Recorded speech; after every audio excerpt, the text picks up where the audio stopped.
Buenos días, gracias por acompañarnos, por levantarse junto con nosotros. No somos marido y mujer, pero ¿quién dijo que no somos familia?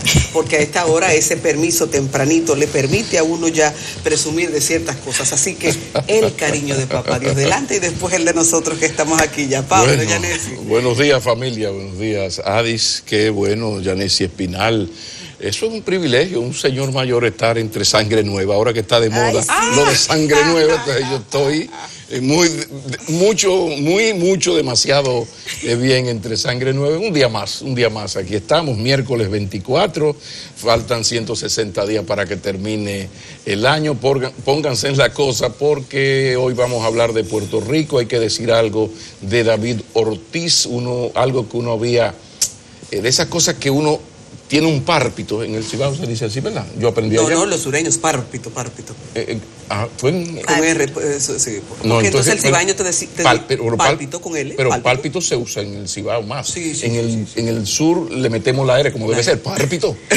Párpito. Entonces, a veces tú tienes un párpito con un tema, lo dejas ahí y luego lamentablemente el tiempo te da la razón, y vamos a decir algo de eso. Y el PLD con su sangre nueva y Puerto Rico. Vamos a hablar de Puerto Rico. Tenemos un invitado de lujo para que nos ayude a entender un poco lo que está ocurriendo con Puerto Rico. Yanesi Espinal. Buenos días, señores. Y usted, caramba. ¿Cómo están ustedes? Hoy ya miércoles, a mitad de semana. No sé si con sangre nueva, pero sí con renovadas esperanzas y con renovados bríos para compartir con ustedes muchísimas informaciones. El mundo sigue convulso, ¿verdad? Y tantas cosas. Yo veo al señor McKinney ella iba profundizando, teorizando. Ella iba bien hasta que dijo el señor McKinney. Porque Pablo se oye también. Las cuentas. Señor McKinney, se oye bien como el programa, sí. Entonces dice el señor McKinney que a la gente de la oposición puede que le haya pasado ahora un fenómeno similar al de 2015 para las elecciones del 2016, que se pasaron 3 años acabando con Leonel y resultó que vino Danilo y ahora 3 años acabando con Danilo y parece que Leonel viene. Bueno, la política tiene sus misterios, ¿eh? La política tiene sus misterios. Todo el mundo sabe que llegó el gobierno de Danilo Medina en el 2012 y tan temprano como en noviembre se armó aquello del déficit fiscal, ustedes lo recuerdan. Sí. Entonces el culpable del déficit fiscal, según el gobierno de Danilo Medina, fue el gobierno de Leonel Fernández. Y entonces ahí se le cayeron los palitos, se le comenzaron a caer los palitos a Leonel Fernández. En ese momento se veía muy lógico, por lo que había dicho el presidente de no reelección, que el candidato iba a ser en el 16 Leonel Fernández. Y que estaba prohibido en ese modelo también. Además de que estaba prohibido. Bueno, ¿qué ocurrió? Bueno, que la oposición, todo el mundo lo sabe, midió a Leonel Fernández y le entró como a la conga. Aprovechó aquello terrible de traer a Quirino. Entonces llegó un momento donde en esa agresión contra Leonel Fernández había que hablar bien del presidente Medina, desde la oposición. Entonces el pájaro malo del PLD en ese momento era Leonel Fernández. Estamos hablando del año 12, el 13, el 14. Recuerden aquellas marchas, la gente se le olvida, aquellas marchas frente a Funglode. Sí, las protestas y los juicios populares.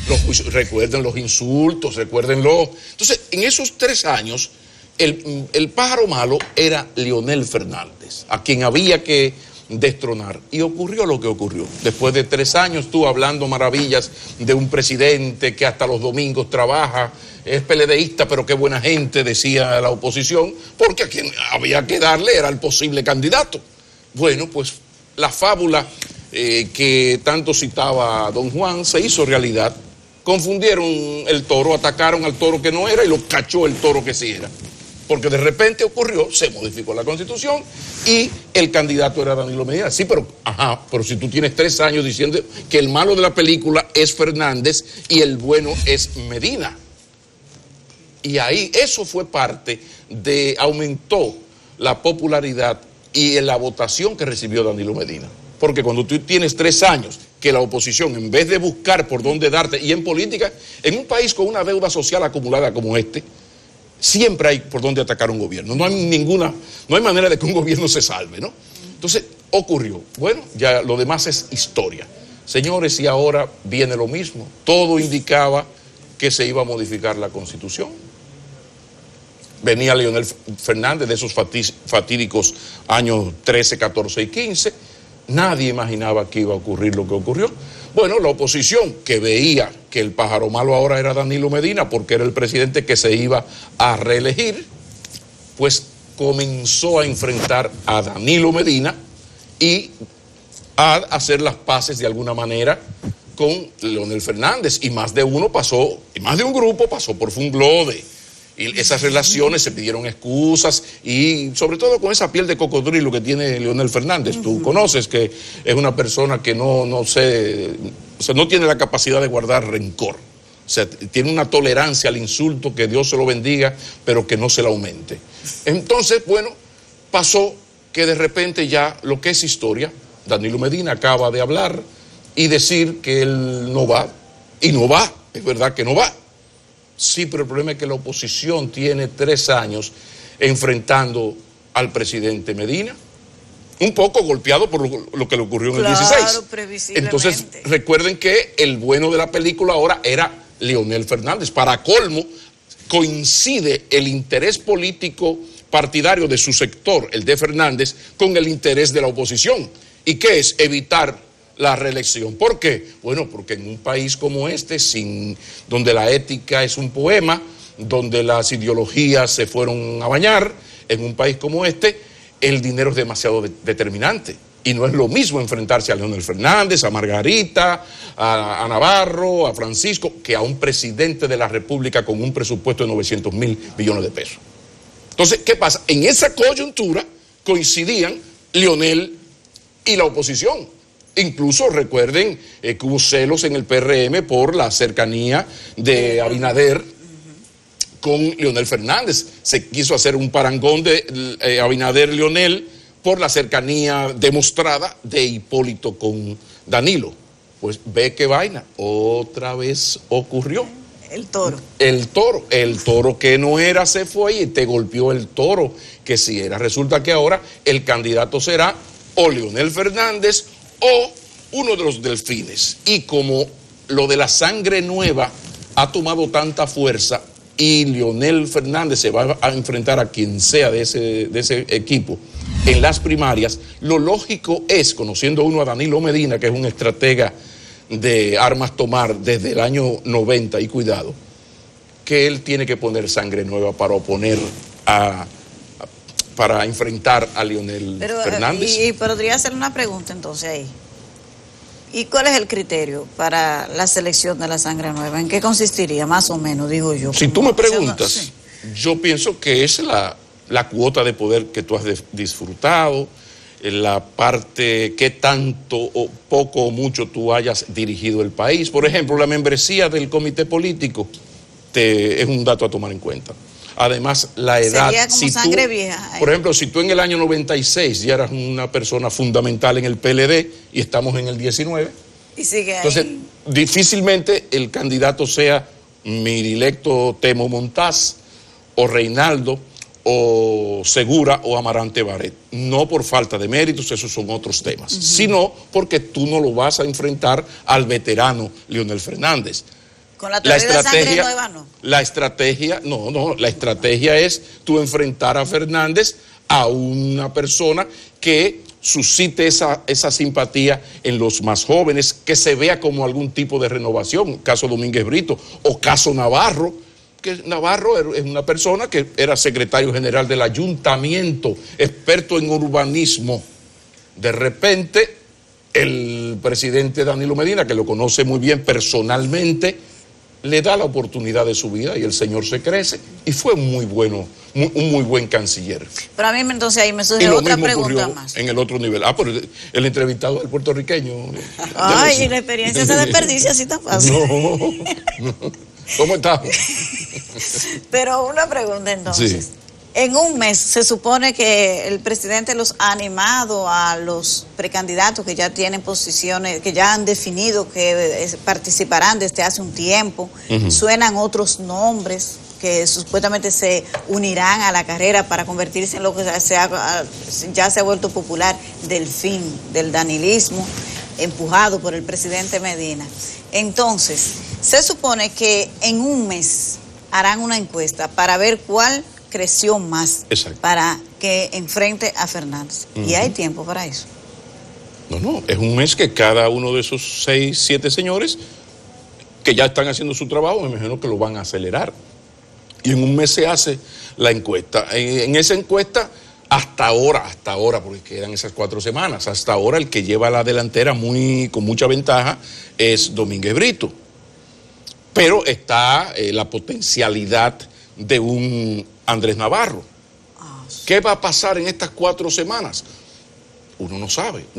Ahora, lo que sí creo, que el hecho de esto de la sangre nueva y de que el candidato del sector Fernández sea prácticamente seguro, Leonel Fernández, yo pienso que la estrategia del sector Medina tiene que ser necesariamente eso que él habló, que no es casual. Recuerden aquel tuit del 17 de Gustavo Montalvo, que lo citó el presidente, donde decía, digo, espérate, que Gustavo Montalvo dice que para las próximas elecciones se necesita sangre nueva y Danilo y Leonel son de la vieja. No, pues, el hombre no va. Pero como no se volvió a hablar de eso, ni se hizo una rueda de prensa formal, pero en ese tuit, ya famoso, histórico, un hombre como Gustavo Montalvo, de la importancia de la dirección del Estado que tiene Gustavo Montalvo y la cercanía y confianza del presidente Medina, me habló ya en el 17 de sangre nueva. Y ahora viene el presidente y vuelve con lo de la sangre nueva, porque es parte de la estrategia correcta. Si te vas a enfrentar en unas primarias a un hombre de la experiencia, la edad, presidente 3 veces, 12 años, tú no me le puedes poner a un Reinaldo, a Temo, a Amarante Barret, que tienen todos los méritos del mundo, porque yo siempre he dicho que el candidato del PLD, si fuera por mérito, es Temo. Mi candidato del PLD es Temo Montaz. ¿Por qué? Bueno, porque son la gente que hizo él, Danilo y Leonel, hicieron uno de los mejores gobiernos, para no decir el mejor gobierno que se ha hecho aquí en la democracia, que fue ese gobierno 96-2000, que los PLDistas todavía no habían aprendido ciertas artes del Estado. Y juntos también hicieron al PLD ese partido poderoso. No, pero además que esos tres, en aquella época, fue como el consejo de Napoleón, que Napoleón antes de ser el emperador, gobernó en una especie de triunvirato.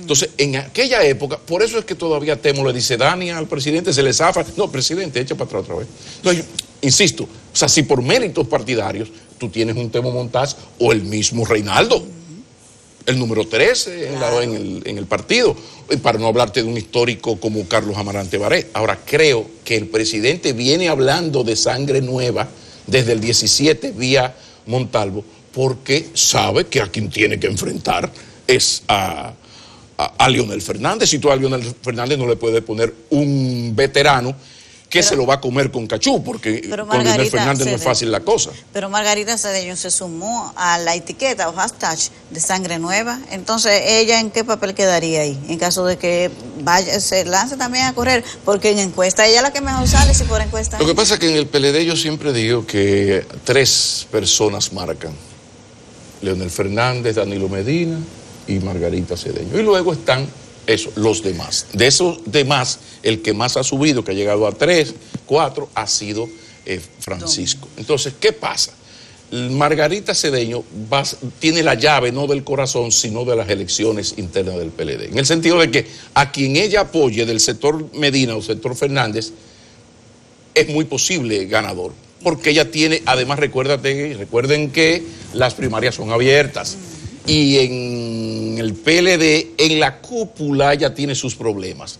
En las bases está muy bien, pero donde ella siempre ha estado muy, muy bien, es en ese sector amigo del PLD, pero no PLDista. Incluso algunos que tampoco le hacen mucha gracia el PLD. Por consiguiente, esta señora vicepresidenta va a ser determinante en cuál de los dos grupos gane. E incluso no es descartable, que eso es de eso se está hablando mucho por debajo, la posibilidad de que estos dos señores, Fernández Medina, la lleven a ella como candidato, que sea una candidatura de la unidad de los dos sectores, de consenso, gracias, entre los dos sectores, porque las heridas del PLD, señores, óigame, este equipo de locos que tiene el sector Medina y el sector Fernández en las redes, dentro de su equipo de comunicación, tiene unos benditos equipos de locos. Y lo digo así de duro porque he sido víctima de ellos. Sobre todo unos termocefálicos del sector Fernández, que van por la vida insultando a quien piensa diferente, incluso aunque sea tan respetuoso y tan en su sitio e intente ser tan equilibrado como uno. Entonces, estas heridas, porque el PLD ha llegado demasiado lejos, estas heridas... Ay, sí, se ha hablado mucho de eso, del tema de las heridas. Y recuerden que yo siempre decía, señores, me van a tener que venir a vender el camello. Yo quisiera ver a Elpidio Páez vendiéndome el sector Fernández, o a un Francisco Méndez hablándome maravillas del sector Medina. Sería genial. Chulísimo. ¿Sabes qué, Pablo Yanesi? Sí. Esta semana yo he decidido reflexionar para mí. Gracias, Adi, que me salvaste de Yanesi. Sobre un fenómeno que a cada uno debería importarle: los tiempos. Por esto que pasó con el presidente Medina. Yo pienso que nadie puede llegar a la vejez sin autoevaluar. ¿Cuántas veces ha metido la pata por no hacer algo en el momento preciso? Es tan errático hacer las cosas antes de tiempo como hacerlas cuando ya te pasó el tiempo. El PLD tiene ahora una oportunidad preciosa para ponerse de acuerdo. Ojalá que los egos no sigan siendo tan inflados, porque le harían un favor muy especial al ánimo de estabilidad que necesita este país si se unifican, si llevan una propuesta unificados. Esto de las elecciones de los partidos, que son un derecho de la democracia, no deja de ser un dolor de cabeza para una Junta Central Electoral que tiene ahora un desafío tan grande, no solo a nivel de presupuestos, sino de logística. Las elecciones del PLD son un tormento que me atrevo a decir, será tan agresivo como la misma elección nacional. Tan agresivo, o cuidado. Las elecciones internas del PLD podrían ser tan caóticas o más que las elecciones nacionales, y eso es mucho decir. Entonces, si ellos consiguen un candidato de consenso, tendrían la fortaleza que necesitan para vender ese discurso y que el país se lo compre, y para también aportar, si de verdad ellos quieren decir que son los demócratas que quieren vendernos que son. Esto sería idóneo, porque créanme, en política, si bien hay cosas que son de derecho, en el hecho no son de democracia, no son de institucionalidad. Y yo creo que esa es una discusión que se merece ahora el país. Estamos ante un dolor de cabeza que promete ser muy tortuoso. Fíjense ustedes que los analistas se atreven a decir que la guerra apenas comienza. Imagínense si esto de que la guerra apenas comienza, ya los entendidos la dan por sentado, ¿qué tan lejos nos podemos ir ahora? Ay, sí, Adis. Entonces, con relación a ese tema... Mismo, el momentum se llama eso, Adis. El momentum. Pero con esto del presidente Fernández, yo me senté en una mascotita a escribir las cosas que hice antes de tiempo. Caramba, eso no iba. Las cosas que hice después de tiempo. Caramba, coja una mascotica y hágalo usted antes de llegar a viejo. Buena recomendación, pero hablando precisamente, Adis, de el tema del PLD, la situación del consenso y de la unidad.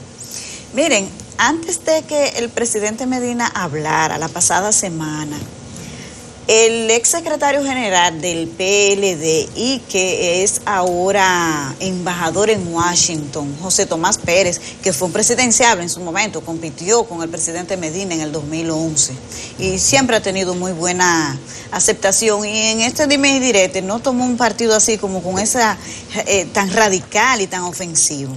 Y el lunes él escribía, luego de la marcha de la coalición apoyada por el PRM, hacía una observación muy importante y yo quisiera leerla con ustedes, ojalá que el equipo de producción la tenga. Ahí está, miren lo que escribió José Tomás. Cuando ve en los titulares de los periódicos que sale, proponen unidad para sacar al PLD del poder. Entonces le hace la siguiente observación: PLDistas, El problema de la oposición no es si acepta o no acepta la reelección. Ese es más un asunto interno del PLD. Su problema real es sacar al PLD del poder, sacar a Danilo y sacar a Leonel. Sigamos peleando, que ellos cobran, decía él. Y es verdad, señores, porque fíjense, la encuesta ACISA, publicada creo que fue el lunes también, según esa encuestadora, el PLD ha perdido 11 puntos de aprobación en la población. Si esa lucha con el tema de la Constitución, la reforma, lo llevó a un extremo tal que ya empezó a perder la confianza en la población. Y de cara a las primarias, no digo que no compitan, porque la competencia siempre es buena y eso fortalece la democracia interna y es bueno para la democracia en sentido general. Ahora, el matiz que tome esa posible competencia entre Leonel Fernández por la candidatura presidencial y el Delfín que se supone que presentaría el sector del presidente Danilo Medina, tienen que tener mucho cuidado al punto de no llegar a un nivel de desgarramiento del que no se puedan recuperar. Porque recuerden que son 20 años desgastan, por más bueno que usted sea, por más estabilidad y hasta por el cansancio natural, la población empieza a mirar hacia otro lado. Y recuerden que la influencia extranjera de las potencias siempre ha estado aquí y se sabe de qué lado es que está, cuál es el candidato favorito de ese poder tan importante y tan determinante a la hora de las elecciones. Entonces, esa observación de José Tomás Pérez es interesante para el PLD, hacer la reflexión, competir sí, pero ¿en qué circunstancia? ¿Qué va a pasar con estos ataques tan descarnados en contra de Leonel Fernández, en contra del sector de Medina, en contra del propio presidente de la República? Él mismo se quejó. ¿Van a bajar los niveles o lo van a seguir subiendo? ¿Van a ser moderados? Yo creo que el éxito del PLD va a depender mucho de cómo se lleve esa lucha interna en los próximos 2 meses que faltan para las primarias. Por eso yo he insistido tanto en eso de que el PLD está muertecito de éxitos, ahito, por no decir jaeto, de ganar siempre. Incluso le he recomendado a Fernández y a Medina que en sus años de la UAS leyeron el Martín Fierro de José Hernández. Entonces hay un verso que dice que los hermanos sean unidos, esa es la función primera, tengan unión verdadera donde quiera que sea, porque si entre ellos se pelean, los devoran los de afuera. Y lo cierto es que el PLD está haciendo casi todo por salir del poder. ¿Qué agrava todo esto? Lo que hemos visto hasta ahora en las redes, con campaña sucia y campaña negativa entre ellos. Y ahora que sí es verdad que se va a luchar por una candidatura que tiene muchas posibilidades de éxito si no se divide el PLD. ¿Hasta dónde se va a llegar? ¿Qué es tu preocupación? O sea, ¿qué más veremos arder? O sea, ¿qué nos falta por ver? Entonces, ahí es bueno que así se le haya recordado al PLD que yo no sé si son 11 o son 15, porque lo cierto es que en el PLD están haciendo, hasta el día de hoy, están haciendo todo para que el país electoral le pierda la confianza. Y por eso yo he advertido tantas veces, señores, Héctor Valdés Alvízulo, que es economista, él no es mago. Entonces, la parte fuerte del PLD es la parte, su gestión económica, comparativamente, por supuesto, comparativamente. Pero eso no da para tanto. Y, señores, cuando hay una crisis económica, las crisis económicas generan sus salidas y generan sus liderazgos. Y al PLD, para salir del poder, lo único que le falta es que falle la economía, que ya comienza a presentar señales de ralentización, de enfriamiento. Está creciendo un poco menos, se está exportando un poco menos, se está importando un poco menos, que es un indicador de que la economía está fría. El desempleo no se está enfrentando con el éxito de años anteriores. Claro, insisto, todo esto es comparativamente. Si tú te comparas con todavía las cosas, y está el trabajo social que yo siempre cito. Pero lo cierto es que hay que tomar en cuenta. Señores, estamos muy enfocados en dar seguimiento al problema de Puerto Rico.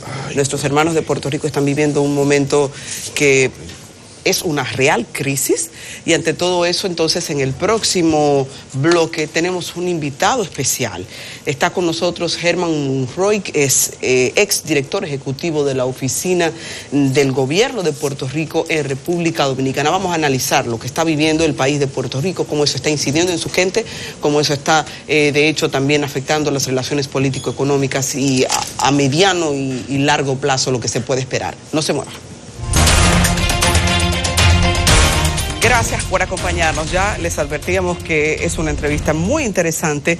Dominicanos muy atentos a lo que ocurre en Puerto Rico, una crisis política, una crisis económica que hace meses ha absorbido la isla, y con la hermandad que históricamente nos caracteriza.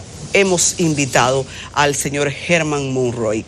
Es actualmente el director de la Cámara de Comercio de Puerto Rico en República Dominicana y ex director ejecutivo de la Oficina de Gobierno también de Puerto Rico en República Dominicana. Así que es una máxima representación de los puertorriqueños. Buenos días. Buenos días, muchas gracias por tenerme en su programa. Es un honor para mí estar aquí. Bueno, bienvenido, bienvenido. El drama puertorriqueño está ahí. Quizás sería bueno comenzar con una especie de briefing. ¿Qué puede decirnos así de introducción? ¿Qué es lo que está pasando y cómo se ha llegado a este momento? 450, medio millón de seres humanos en las calles pidiendo la renuncia de un jefe de Estado. Sí, yo creo que... ¿Qué es lo que ha pasado? ¿Cómo llegamos hasta aquí? Indudablemente, yo creo, la última vez que yo estuve sentado en esta silla fue en el 2017, precisamente recabando la ayuda del pueblo dominicano para los damnificados del huracán María, para llevar ayuda, llevar alimentos. Recuerdo lo difícil que fue, tuvimos que hacer malabares para poder entrar el alimento, porque, por ejemplo, habían instituciones que acaparaban el alimento. Era una organización que se llamaba Unidos por Puerto Rico, después le pusieron nombre, que acaparaba el alimento para distribuirlo, y bueno, es un acto que lo podíamos entender, pero cuando surgen los chats, cuando surgen todas las historias después, nos dábamos cuenta que era un acto de política y de posicionamiento, de manipulación de medios. Más bien de politiquería. De politiquería, por así decirlo. Y eso sin duda, pues, te utilizo como ejemplo ese caso, pero de igual manera, al surgir el famoso chat de una aplicación que le llaman Telegram, que precisamente se caracteriza por la confidencialidad, por la seguridad de que no puede ser hackeado, ¿no? Pero nadie contaba con que alguien iba a imprimir las páginas del chat, ¿no? Eso saca a la luz la verdadera motivación, el estado mental, las verdaderas intenciones del grupo de trabajo del señor gobernador y su grupo próximo de trabajo, secretario de la Gobernación, y un grupo de funcionarios de muy alto nivel que donde se mofaban de la realidad de Puerto Rico, de la realidad de inclusive comentarios muy fuertes de misógenos, había contra la comunidad homosexual, contra las mujeres, contra los fallecidos del huracán, contra los pobres, se insultó a media humanidad en ese chat. Y ese fue como que, como bien comentábamos fuera de cámaras, la cherry, la gota que colmó la copa.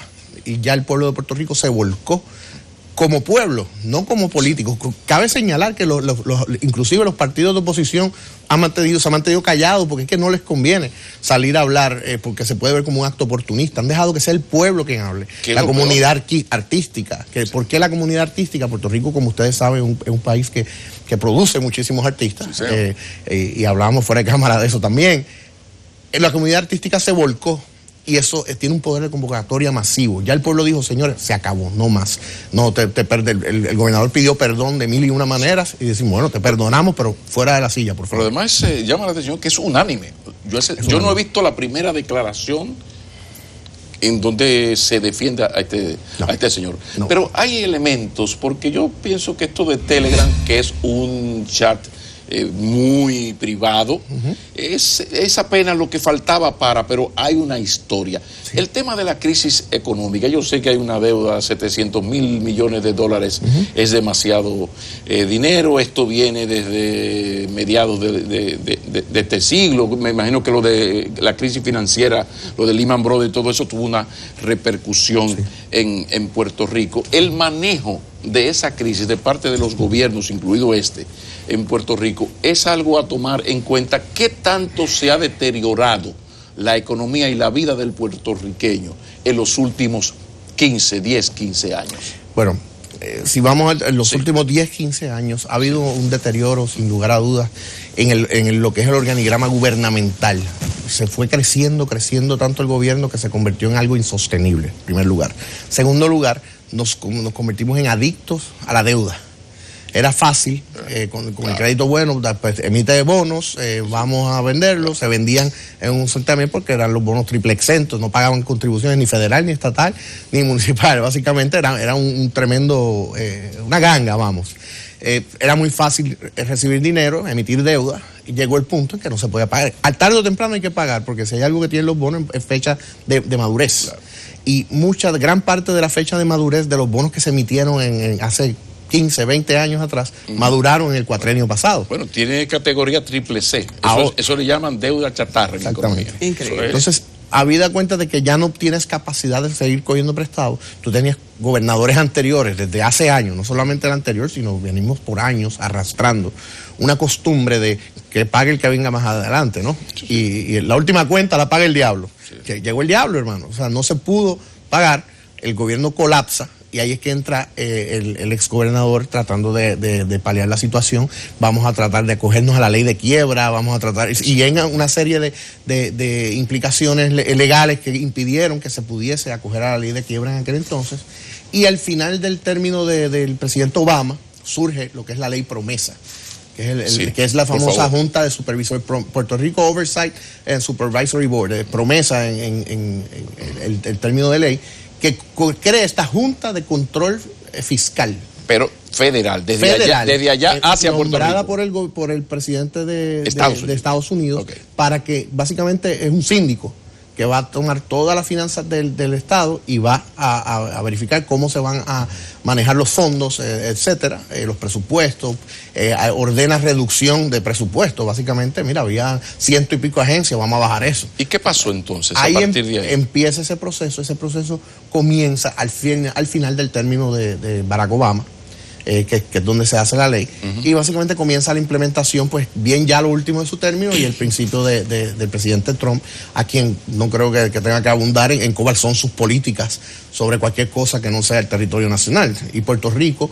si bien es parte de los Estados Unidos, que somos ciudadanos americanos, somos parte de Estados Unidos, pero también es muy latino en su sentir, y existe un choque de que como no somos Estado, en una situación sui generis, pues nos tratan como diferentes, ¿no? A propósito, Germán, quiero preguntarte, hay una relación de amor-odio entre Puerto Rico y Estados Unidos, que esto la ha hecho más visible. ¿Qué siente el puertorriqueño ante todo el desprecio que en unos escenarios se ve de parte del presidente de Estados Unidos? Que si bien hay una hermandad que hay que proteger, no deja de lastimar el futuro que la gente siente de su realidad, y al mismo tiempo la misma esencia de la nacionalidad. Sí, mira, yo creo que sería correcto o cauteloso decir que la mayoría de los puertorriqueños tienen una relación, sí, de amor y odio con Estados Unidos, pero en términos generales valoramos nuestra relación con Estados Unidos. Y cada vez que se han hecho plebiscitos, vota por la permanencia. Por la permanencia, sí, bajo el Estado de Derecho actual. ¿Qué sucede? Que el gobierno actual, precisamente liderado por el gobernador, que prácticamente es inminente su salida, se espera que sea en cualquier momento el día de hoy, han enfocado los esfuerzos en empujar lo que es la estadidad, la anexión, que nos convertamos en el Estado 51 de la nación norteamericana. Y eso está bien, es una ideología que se respeta. El tema es que se ponen todos los esfuerzos en lograr esa estadidad, y olvidamos el diario vivir de la administración pública. Entonces todos los enfoques, vamos a pedir la estadidad, creamos la Comisión de la Igualdad en Estados Unidos, en Washington, y vamos a cabildear y hacer todos los esfuerzos, pero al final del camino, y quien administra esto que está aquí, pues llámese como se llame, ¿no? Y ahí es que entra esa relación de amor y odio, que se exacerba cuando surge el huracán. Fíjense que nosotros recibimos muchísima ayuda de Estados Unidos en términos económicos, ¿no? FEMA, porque nosotros bajo el Estado de Derecho actual, estatus políticos, tenemos acceso a todo eso.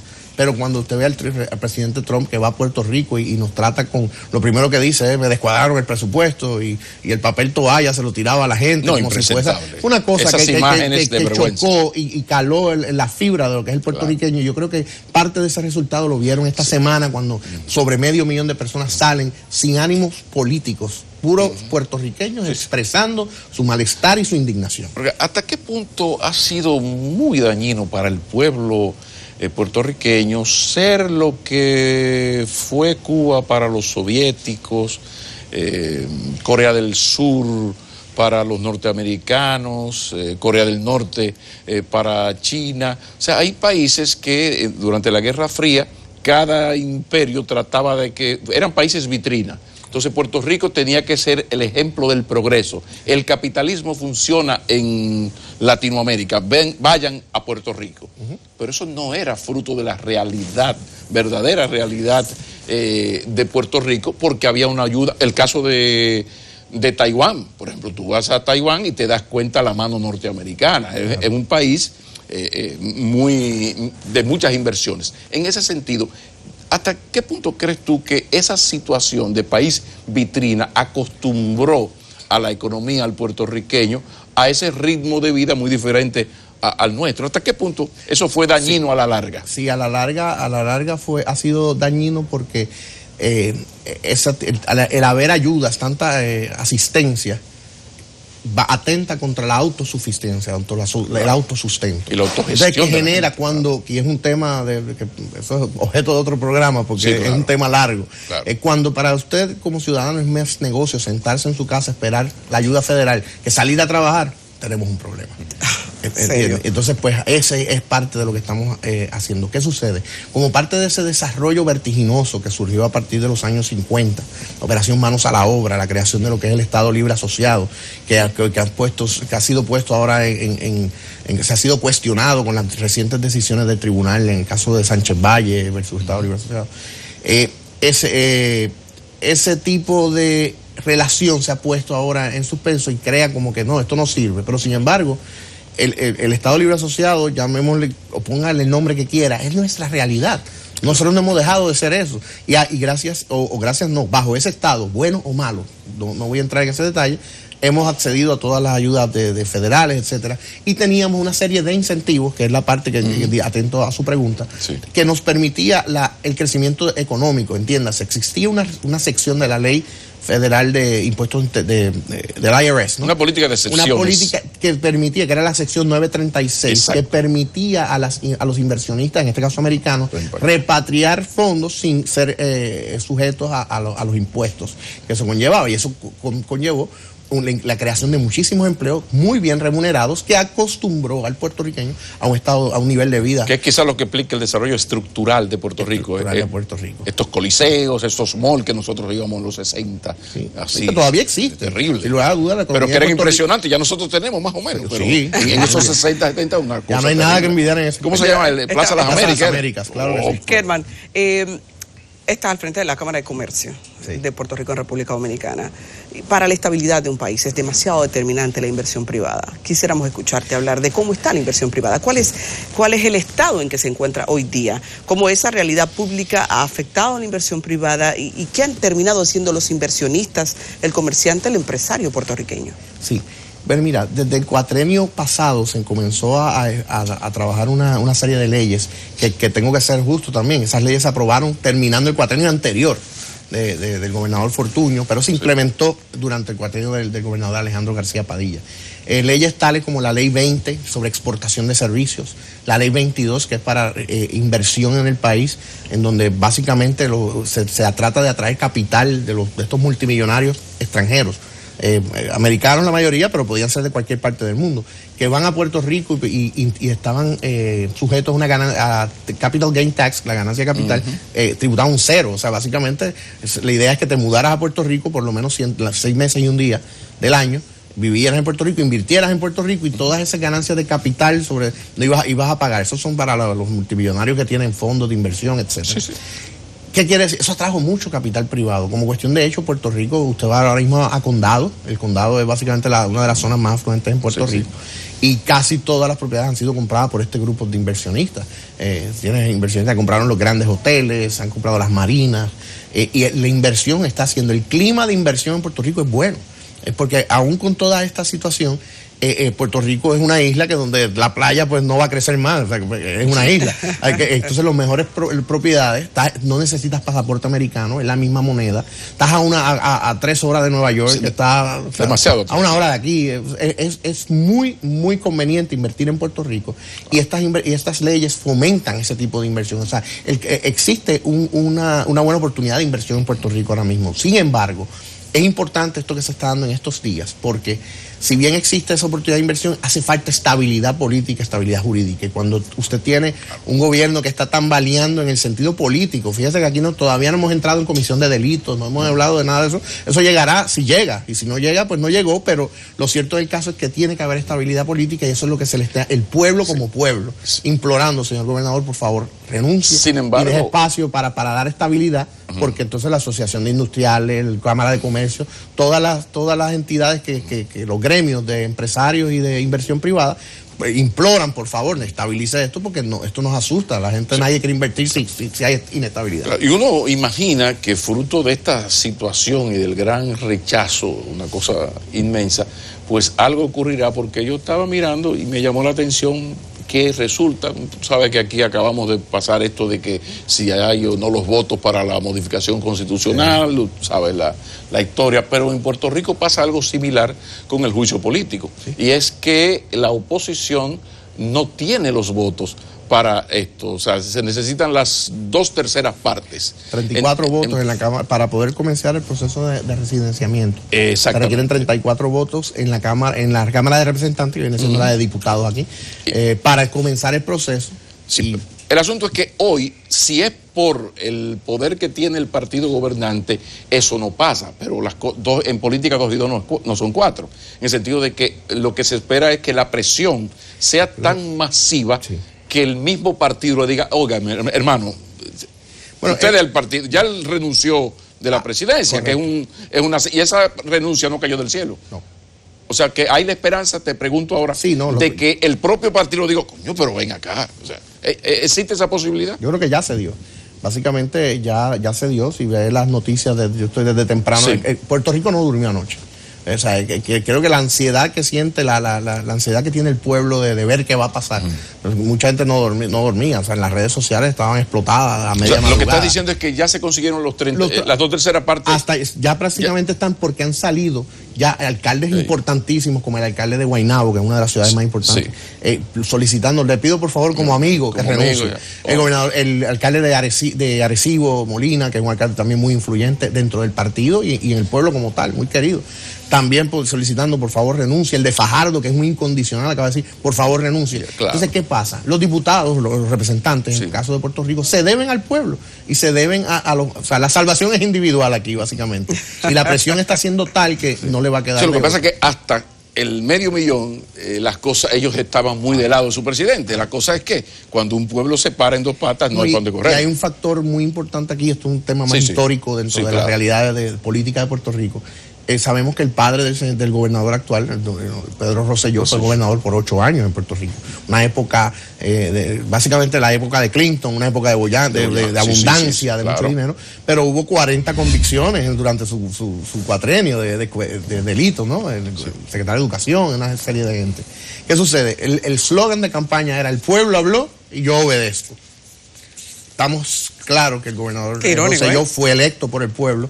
No fue electo por una mayoría, fue un 42%, porque se dio un fenómeno de división de partidos que pues, él ganó con un 42%.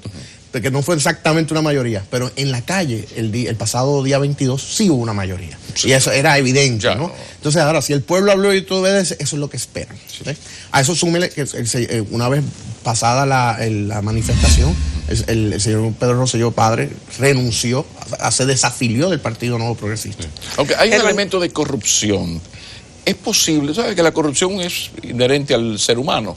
Lo que jode es el tema de la impunidad. Es posible que esta vez no haya impunidad y todas esas evidencias que los periodistas han obtenido llegue, porque esto tiene la opción de pasar de lo político, que es para que renuncie solamente, tiene la opción de pasar ya a lo judicial penal. ¿Es posible que no haya impunidad de todas esas cosas terribles? Yo creo que este caso va a ser diferente. No estoy hablando y bajo ningún concepto quiero implicar que el gobernador ha cometido un delito. Eso se verá y los allegados. Pero los ojos del pueblo y de la comunidad internacional están sobre este tema. Y hay un factor muy importante. En el orden de sucesión, según la Constitución de nuestro país, el próximo al mando sería el secretario de Estado. ¿Qué sucede? Que cuando comienza la controversia, el secretario de Estado básicamente se habla de que renuncia, otro dice que lo sacaron, quedó vacante. Fue una movida muy hábil en mi parecer. ¿Y el otro entonces viene siendo la secretaria de Justicia, según el orden sucesoral. O sea, ya no entra el presidente de la Asamblea Nacional. Entra Mira qué casi bien abajo en el escalafón. Se van por los miembros del gabinete, los distintos ministros son los que van en orden. El secretario de Justicia, si no estuviera, después el próximo es Hacienda, pero en el caso particular no puede entrar porque el de Hacienda no tiene 35 años de edad y es la edad mínima constitucionalmente para tu. ¿Y la señora qué tal? La señora Wanda Vázquez ha sido un objeto de mucha controversia en Puerto Rico, porque está haciendo, y por eso es que los ojos están sobre ella, porque es juez y parte de muchas cosas. Ella que genera las investigaciones y la historia nos ha dado a entender que muchas quedan en nada. Entonces es un tema bien delicado, ¿no? Ella en esta ocasión se inhibió de participar en el proceso de requerir la investigación del chat, etcétera, y lo nombró a la subsecretaria que estuviera a cargo del tema por cuestiones de posibilidad de conflicto. Pero los ojos están sobre el pueblo. Yo no creo que haya impunidad. Ya el pueblo se cansó. El pueblo no es solo la comisión de delitos, es ese grupo del chat. Demostró, por ejemplo, hoy salió una noticia que uno de los miembros, que es amigo personal y muy influyente en Puerto Rico, una figura de Elías Sánchez, por ejemplo, es un cabildero. Ahí surge sus clientes. Él no tiene ni un solo contrato con el gobierno. Y el gobernador se llenaba la boca diciendo, es que él no tiene contrato con el gobierno. Claro que no, pero tiene clientes privados que tienen sobre $1 billón, o sea, $1.000 millones en contrato con el gobierno. Germán, decías en un momento de la entrevista que esta es una crisis que aportó el cherry para que ya se colmara todo. Pero antes de Rosselló ya había en Puerto Rico una realidad. Sí. Una realidad que no va a desaparecer con la salida de él. ¿Cuál es la propuesta de los grupos económicos? Ahí vamos. La propuesta, antes de la entrada de Rosselló, el gobernador anterior propuso, vamos a coger una ley de quiebra. Vamos a renegociar con los bonistas. La deuda, como está, es impagable. Vamos a sentarnos a negociar. Y el eslogan de campaña y todo eso, la ventaja que hoy día es que todo está documentado en redes y en televisión, es que no, eso es una irresponsabilidad, esto se puede pagar, todo era, el gobernador es un irresponsable, sáquenlo y vamos a pagar. No hizo más que asumir el poder e hizo todo lo que el gobernador estaba planteando. Buscó protección de ley de quiebra, estamos ahora mismo bajo un síndico de quiebra, la juez Swain. Todo básicamente lo que se había propuesto de repente se revirtió. Dice, pero ven acá, entonces, ¿qué sucede?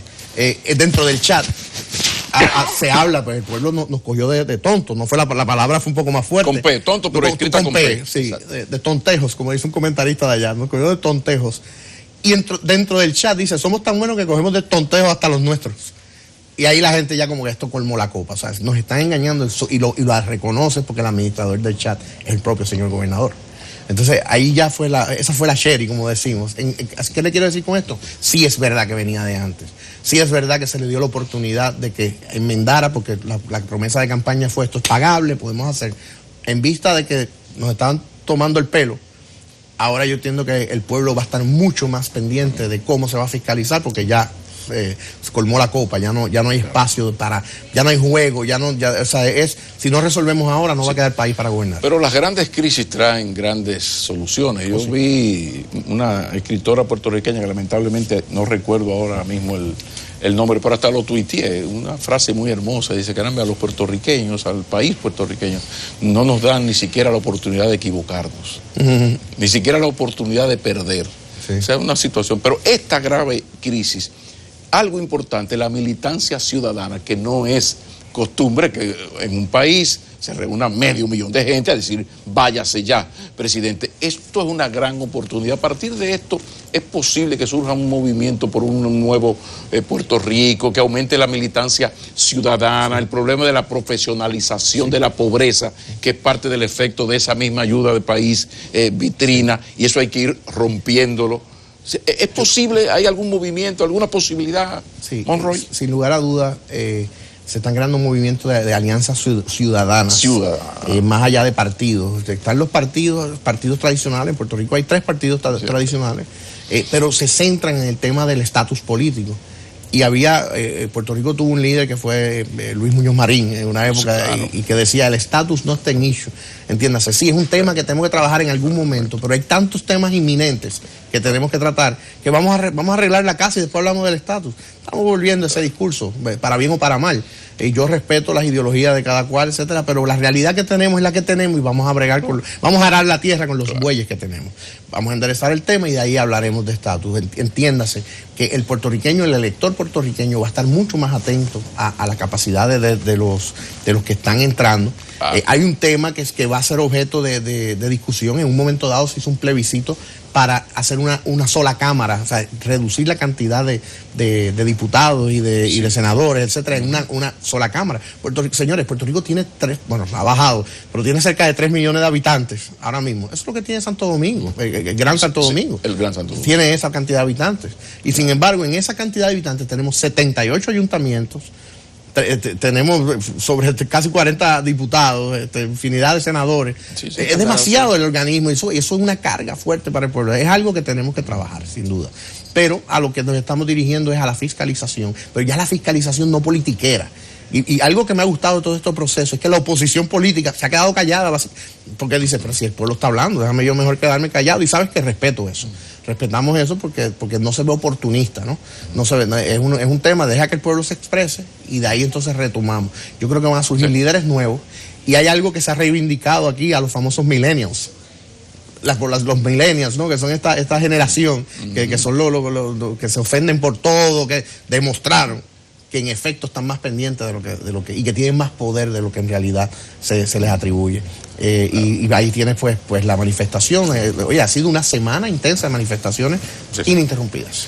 No, también esto es para que aprenda la clase política esta nueva realidad política de Occidente, que potencializan las redes sociales, porque ya esto de los partidos tradicionales, es muy bueno uno ver que Puerto Rico se está encaminando a ese buen camino de que la partidocracia o se pone en la cosa o te vas de ahí. El futuro a mediano plazo de Puerto Rico, finalmente, ¿cómo tú ves que todo parece indicar que se va el gobernador? Ok, ¿cómo tú ves el futuro a mediano plazo de Puerto Rico? Hoy es un día de emociones encontradas. Si bien es cierto que el gobernador se va, pues para muchos se podrán alegrar, pero es algo triste. O sea, señores, tenemos un sistema constitucional, un sistema democrático en donde que un gobernador tenga que dimitir.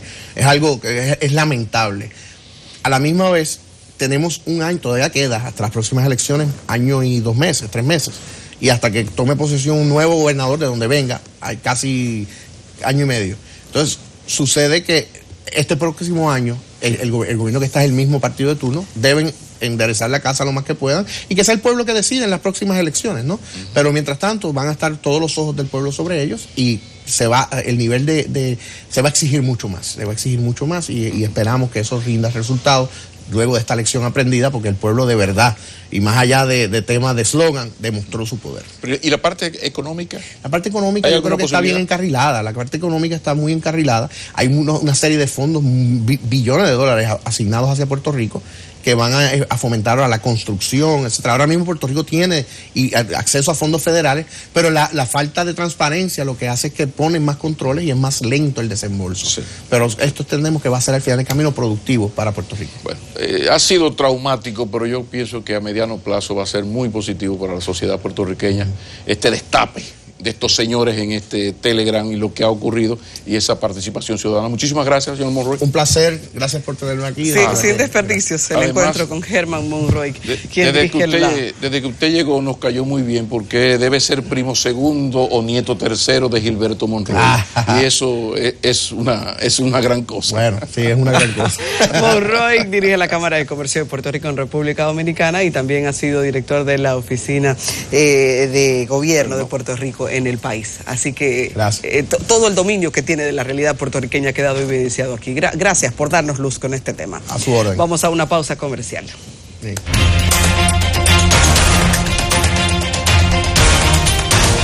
Estamos de regreso en Enfoque Matinal y vamos a tener una conversación súper interesante de política con Antonio Taveras Guzmán, que es aspirante a la senaduría de la provincia Santo Domingo por la Coalición Democrática y un grupo de partidos políticos que apoyan su candidatura. Usted presentó ayer su candidatura y qué bueno que está hoy aquí con nosotros para compartir su propuesta política. Sí, muchas gracias por la invitación. Me parece un poco extraño que no me presenten como empresario, ahora como candidato. Tiene que acostumbrarse ya. Sí, hay que acostumbrarse. Pues vamos a decir que usted fue presidente de la Asociación de Industria de Herrera también. Mire, ayer la Coalición Democrática, que es una organización formada por diversos sectores de la sociedad civil, presentó nuestra candidatura al Senado por la provincia de Santo Domingo.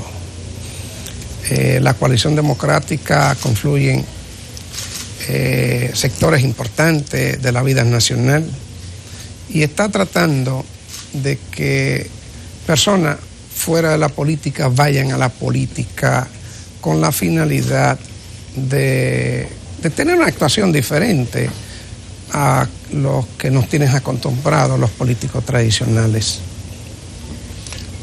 Pero en este sentido, ¿ya es oficial la candidatura de Antonio Taveras por el partido? Porque mencionamos coalición, pero la Coalición Democrática, yo decía que es una especie de oráculo ético, intelectual, periodístico, moral, pero en términos de votos, de cantidad, no es mucho.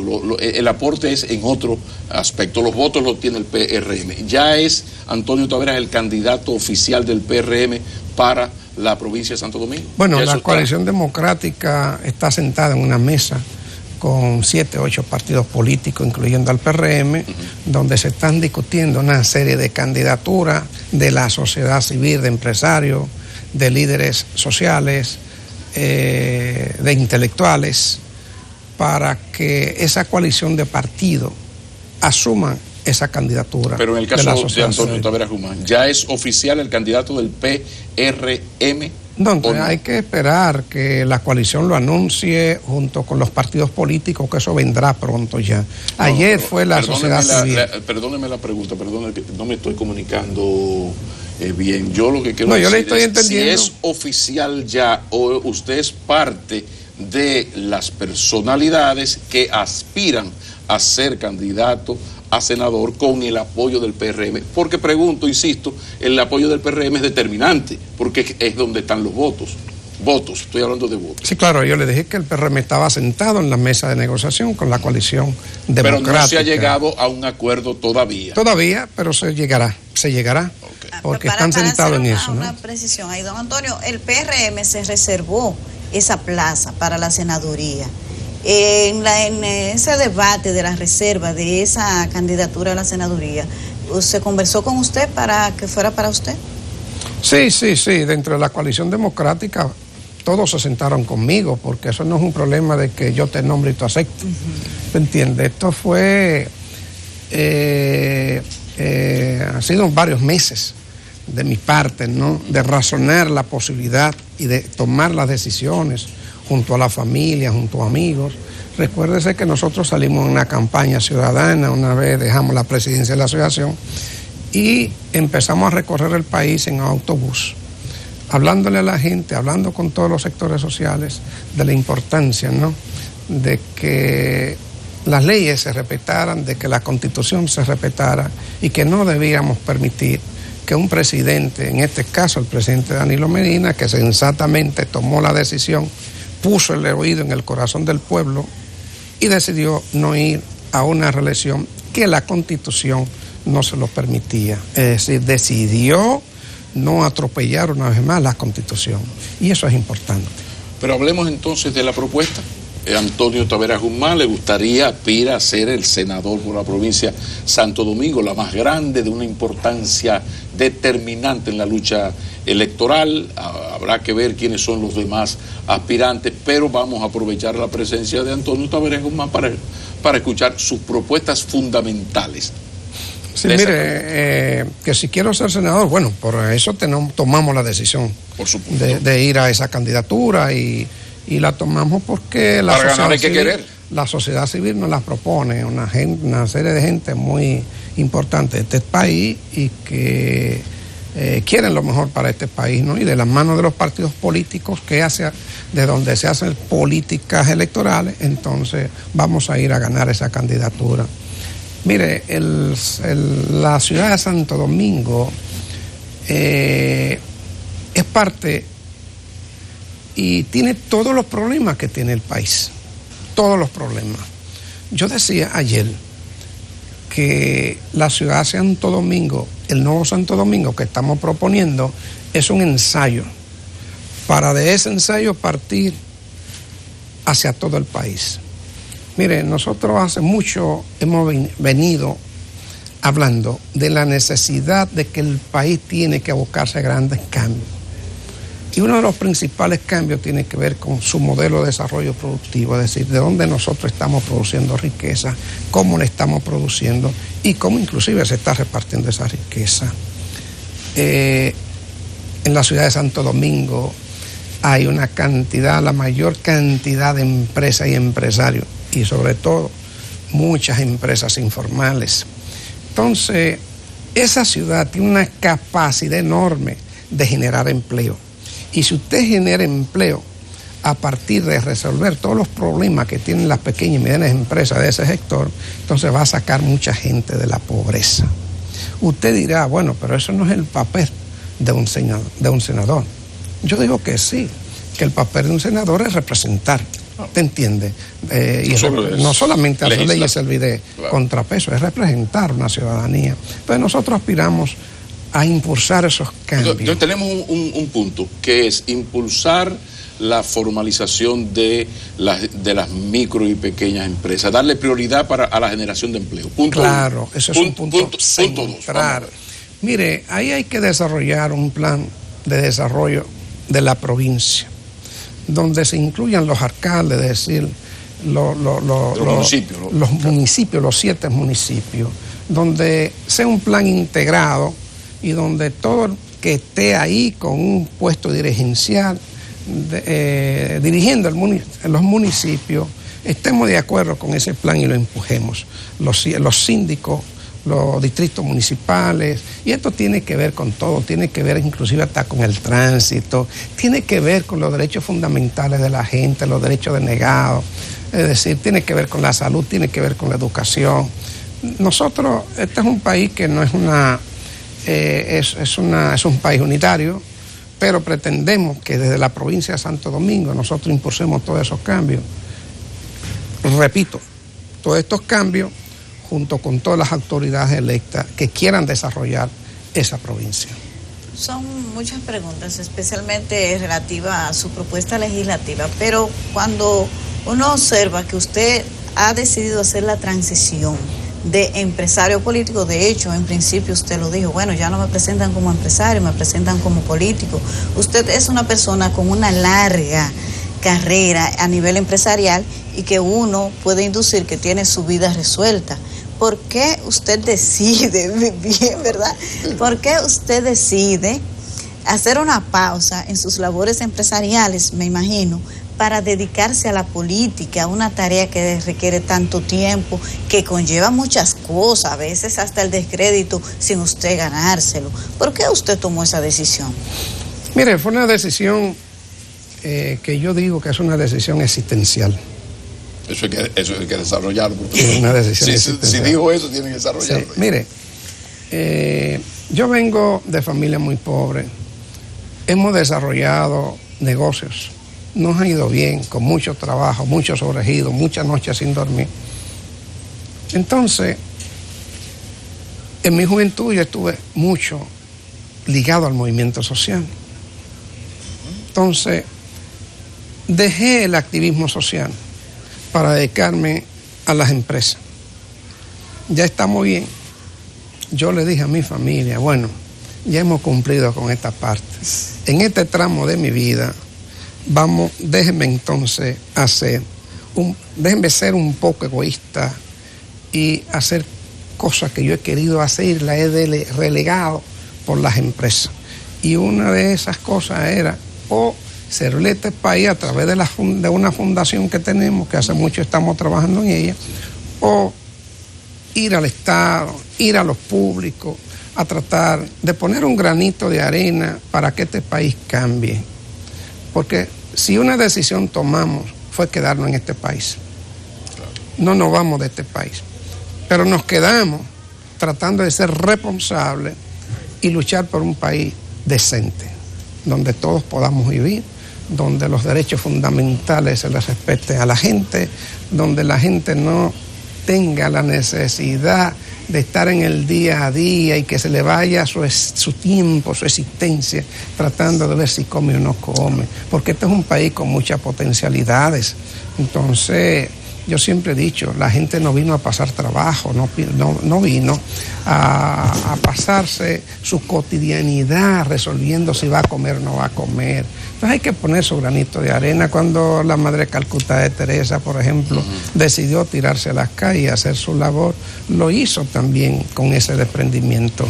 Pero va de candidato a senador, pero la utopía no. El anhelo, la lucha por una candidatura presidencial no se descarta, porque yo lo veo a usted con un feeling presidencial.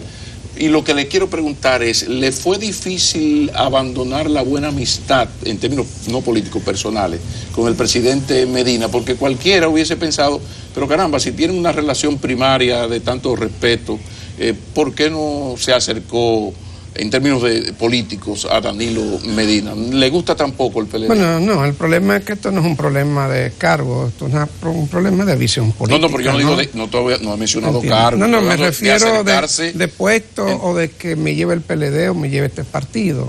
En mi caso eso no es eso, ¿te entiendes? Yo tengo una visión política y la tengo desde siempre, y esa visión política me ayudó también quizá a poner una pequeña diferenciación en mi actuación dentro de los gremios empresariales. Pero usted no se reunió cuando iba a tomar, porque yo entiendo, por eso metió lo de existencial y lo detuve por eso, porque lo existencial tiene que ver, qué sé yo siempre quise ser psicólogo y lo dejé en el sexto semestre, ahora que soy un señor mayor, entro a la tercera edad a terminar la psicología. Así porque ya hay un señor, en el caso suyo, dice, no, ya yo la familia cumplí, hay una economía, los muchachos ya están grandes, fájense ustedes, yo tiro para adelante. Lo que llamó la atención es que me imagino que usted se reunió con los líderes políticos, y entre los líderes políticos, una conversación un día con don Hipólito, conversar con Abinader cómo está la cosa, y no va a dejar a su amigo Danilo Medina. Bueno, se dio esa reunión, ¿no?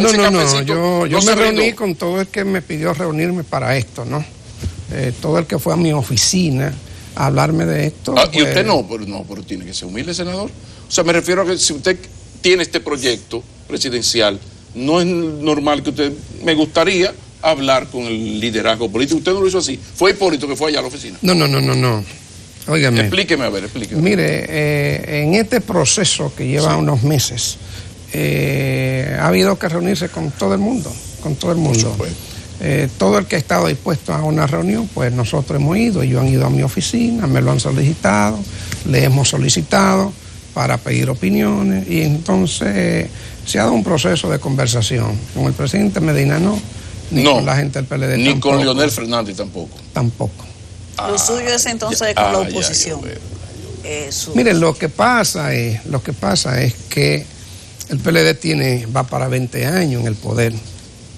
El PLD ha cometido muchos errores. Nuestros grandes amigos ahí, todos los conocíamos antes, hoy la mayoría no pueden justificar su fortuna, ¿te entiendes? Aquí ha habido casos de corrupción que se han apañado.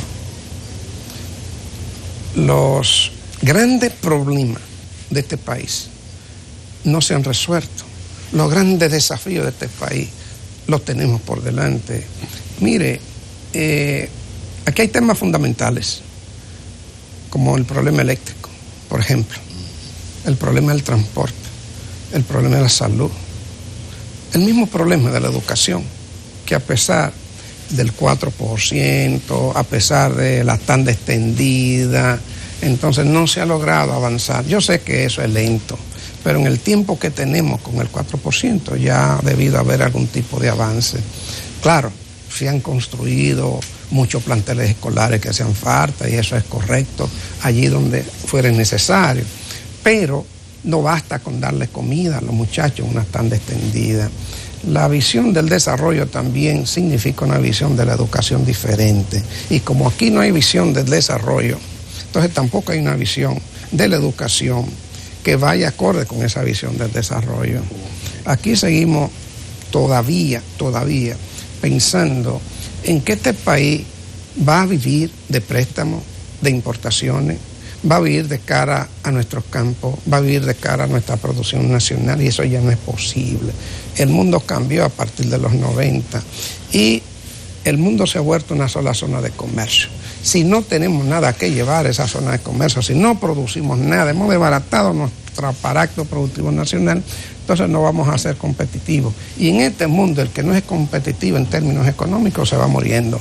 Así ¿Se entiende? es. Entonces, aquí necesitamos grandes transformaciones. Y la economía no camina si usted no tiene una institucionalidad que camine, si usted no tiene certeza jurídica para los negocios.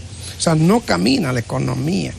La verdad que finalmente yo debo decir que estamos conversando con un candidato a senador, y la verdad es que parece que estoy hablando con un candidato presidencial. O sea que esta senaduría podría ser el crossover de una candidatura 2024. Ya la próxima vez que nos encontremos aquí en Enfoque Matinal, la conversación va a girar más directa y específicamente en la senaduría de la provincia de Santo Domingo, porque hoy fue inevitable que hiciéramos este briefing y que conocieran los amigos el pensamiento político. Sí, claro, mire, nosotros estamos ya desarrollando todo un plan para proponerlo, plan de desarrollo de la provincia, para proponérselo a todos los sectores que quieran asumir ese plan y que verdaderamente quieran trabajar por el desarrollo de la provincia, que repito, aspiramos que sea un plan piloto para todo el país. Y esto tiene que ver con desarrollo de la pequeña y mediana empresa, con la organización de esa provincia. Usted insiste en lo nacional. Pero antes de irnos ya en confianza, ya finalmente, ¿le gusta más Hipólito que Abinader, o Abinader le parece más interesante? ¿Qué le parece esas dos candidaturas? Ya finalmente. Mire, esto es un problema de visión país, esto no es un problema de personas.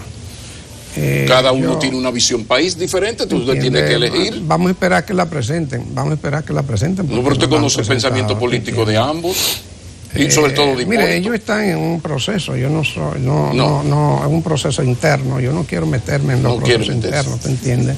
Nosotros aspiramos que dentro de la coalición, como se está sentado en una discusión con el PRM y 7 u 8 partidos más, pues que dentro de esa coalición se lleve un acuerdo tanto con el PRM como con los 7 partidos más, y que nos ayuden a ganar esa candidatura para hacer las transformaciones que la ciudad de Santo Domingo necesita. Se nota que se está en ese proceso. Muchísimas gracias y buena suerte en esa encuesta interna que ha de venir por ahí. Gracias.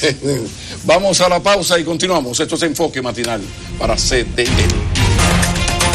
Gracias por acompañarnos. Tempranito de hoy ponemos sobre la mesa las informaciones que determinan cómo estará el ritmo del país. El ritmo suyo con eso, así que vamos a la roja. En el semáforo hablemos de la roja hoy con gran preocupación que tiene nuestra sala de prensa. Crear estadísticas en materia de salud se ha convertido en una imposible tarea. Recientemente el mismo Ministerio de Salud Pública nos ha puesto en alerta respecto al dengue.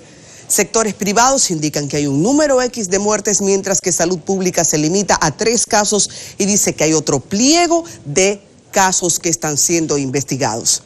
Nuestros equipos de prensa se han aproximado a los distintos centros de salud pública, tanto en el Gran Santo Domingo como en las provincias. Hemos identificado que el Ministerio de Salud Pública ha bajado una línea de amordazamiento a los médicos.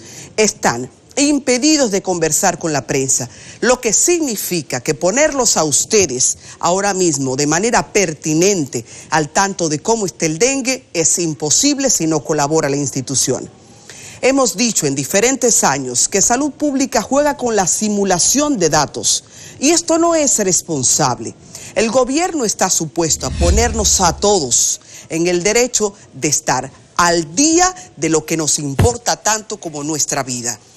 En Salud Pública se han realizado operativos en los distintos barrios y dicen que están también en los hospitales, pero no tenemos la manera de saber de fuente primaria cómo eso está impactando en el día a día, para mejora de casos o para el empeoramiento, si tenemos que limitarnos a la manipulación de datos.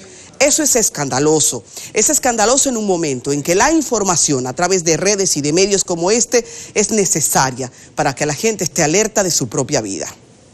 No es la primera vez que tenemos una realidad y otra realidad que es la que presenta Salud Pública. Es una alerta. La alerta primera es la enfermedad. La alerta segunda es tener acceso a datos fiables, a información de primera mano, a lo que ocurre en el día a día en nuestros hospitales. A esto queremos sumar que esté alerta también usted, que su patio esté limpio, que su familia esté sana, porque si usted ve el mínimo indicio de lo que podría ser dengue, salga corriendo a un centro de salud. Mientras tanto, ministro, queremos trabajar y nuestro trabajo es la información oportuna. Pasemos a la luz amarilla. Fíjense ustedes, en la amarilla nosotros estamos muy pendientes de lo que ocurre en Puerto Plata. En Puerto Plata se ha vivido del turismo de playa durante mucho tiempo. Un turismo de playa que en un momento perdió la capacidad de competir y que tiene que innovar para poder mantenerse en el mercado. Dentro de esa innovación hay algunos ingeniosos que están tratando de destrozar el medio ambiente y que no lo han conseguido, por lo menos en las últimas gestiones. La explotación de humedales, también de la misma Loma Isabel de Torres, ha sido uno de los aspectos que han obligado a gente celosa del medio ambiente a mantenerse acechando.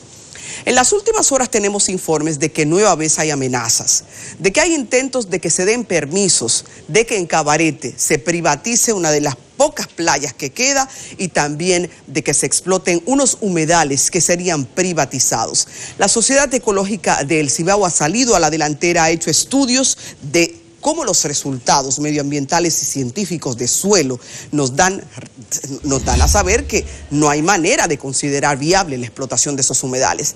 Cabarete está al acecho, tiene un sector privado al acecho de explotar esto, pero tiene también otros vigilantes a quienes apoyamos en el día de hoy.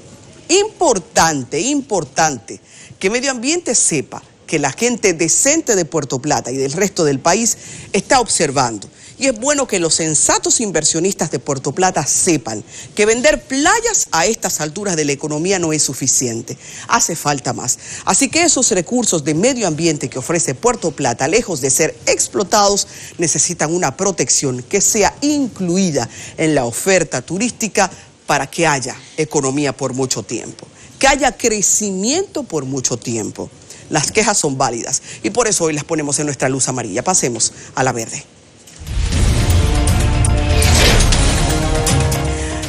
2.100.000 por lo menos dominicanos viven en el exterior. Este es un número que cada vez es más importante. Primero por lo que representan para nuestro presupuesto a nivel de las remesas y porque esa comunidad nunca se ha ido a nivel emocional. Los dominicanos ausentes están tan pendientes de la agenda país como nosotros mismos.